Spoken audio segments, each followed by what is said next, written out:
ఇప్పుడు కుల ఈక్వేషన్ వచ్చిన తర్వాత ఆ కులం వాడికి ఇవ్వాలి, మళ్ళీ కులం ఉంది, కాపులు ఉందండి.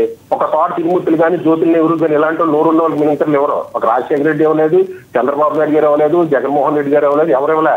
కులంలో నోరు లేని వాళ్ళు చెప్పారు, అలాగే దళితుల్లో నోరు లేని వాళ్ళు చెప్పారు, బీసీల్లో నోరు లేని వాళ్ళు చెప్పారు. ఆ కులానికి ఉపయోగపడరు ఎవరు కూడా. ఇప్పుడు కార్పొరేషన్ ఉంది, కుల కార్పొరేషన్ ఉన్నాయండి. ఎవరికైనా ఆఫీసులు ఉన్నాయండి ఎవరికైనా? వాళ్ళకి ఏమైనా కనీసం వాళ్ళ రూల్స్ ఏంటో తెలుసా, రెగ్యులేషన్స్ ఏంటో తెలుసా? వాళ్ళకి కాసం ఎవరికైనా ఇప్పుడు ఉంది కాప్ కార్పొరేషన్ గురించి చెప్తాం. ఏమైనా 100 కోట్ల బడ్జెట్ ఇచ్చారా? ఎస్సీ కార్పొరేషన్ ఏమైనా 1000 కోట్ల బడ్జెట్ ఇచ్చారా? లేదా వాళ్ళకి సంతకాలు పెట్టడం తప్పించి పని ఏమన్నా తెలుసా వాళ్ళకి? ఈ వ్యవస్థలు మారాలంటే ఈ కుల సంఘాలకు ఉద్యమించడం. నేను వైసీపీ రాజశేఖర రెడ్డి గారి కుటుంబం ఉన్న ఉద్యమించడం, ఖమ్మంలో ఉన్నప్పుడు ఉద్యమించామని అదే కాకుండా తమ కులాలకి నష్టం జరిగినప్పుడు ఉద్యమించాలి. అలా ప్రజలు కూడా ఎంచేపు నాకు 2 రూపాయలు బియ్యం ఇస్తున్నారా లేదా, నాకు ఓటు వేసినప్పుడు 2000 ఇస్తున్నారా లేదా, మందుబాట్లు ఇస్తున్నారా లేదా అని ఇచ్చి ఓటు వేసినంత చేపు రాజకీయాలు ఇలాగే ఆడుకుంటారు.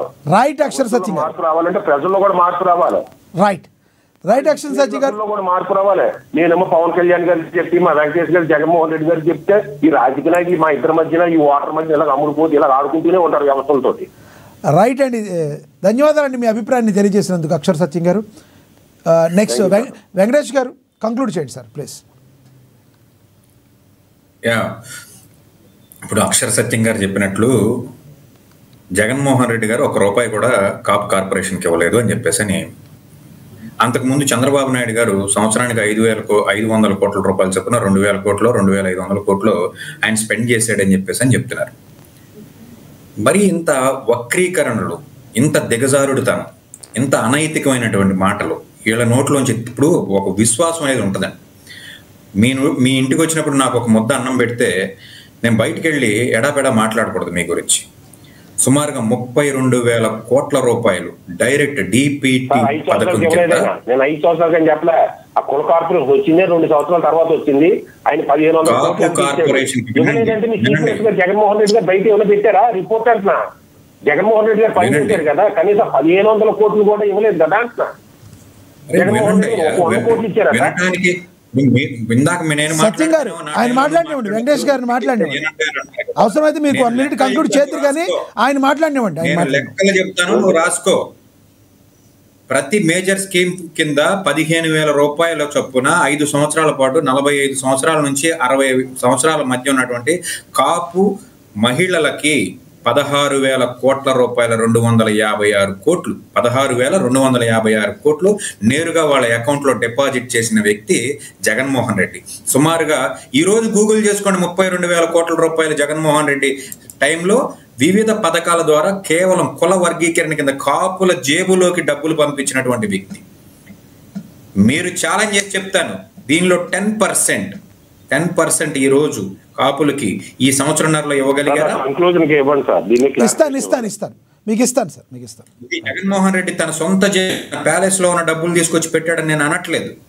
జనాభా ప్రాతిపదికన 25% ఉన్నటువంటి కాపుల్లో జగన్మోహన్ రెడ్డి జనాభా తామషా కింద వాళ్ళకి కార్పొరేషన్ కింద నేను ఇస్తానన్న నిధుల కింద అప్పటి వరకు లేనటువంటి స్కీమ్ వైఎస్ రాజశేఖర రెడ్డి చేయలేదు, చంద్రబాబు నాయుడు గారు చేయలేదు, అంతకుముందు ఎన్టీ రామారావు గారు చేయలేదని నేను చరిత్ర చెప్పను. జగన్మోహన్ రెడ్డి గారు 45 సంవత్సరాల నుంచి 60 సంవత్సరాల మధ్య ఉన్నటువంటి కాపు మహిళలకి నేరుగా నిధుల బదలాయింపు చేశాడు. ఎందుకు ఆగిపోయిందని చెప్పి ప్రశ్నించేటువంటి గొంతుకే లేదా ఈ రాష్ట్ర ప్రభుత్వంలో? అన్నిటికీ కాపు సంఘాలే వచ్చి మీ కాళ్ళ దగ్గర కూర్చోవాలా, ప్రశ్నించాలా, లేకపోతే ధర్నాలు చేయాలా?